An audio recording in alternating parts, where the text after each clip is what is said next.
আপোনালোকে জানে যে আমাৰ ডবকাৰ বহুত দুখীয়া মানুহে টমটম চলাই, যিটো আমি ই ৰিক্সা বুলি কওঁ, ই ৰিক্সা চলাই জীৱন নিৰ্বাহ কৰি আছে।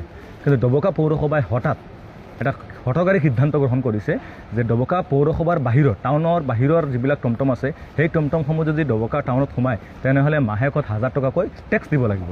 গতিকে মই ডবকা জিলা পৰিষদৰ হিচাপে মোৰ দায়িত্ব আছিলে যে মোৰ জিলা পৰিষদ এলেকাৰ বহুত টমটম চালকে এই ডবকা টাউনত আহিবলগীয়া হয়। ইয়াৰ উপৰিও এই এলেকাৰ বহুত ছাত্ৰ ছাত্ৰীসকলে এই টমটমৰ জৰিয়তে বা ই ৰিক্সাৰ জৰিয়তে যাতায়াত কৰি স্কুল কলেজলৈ আহে।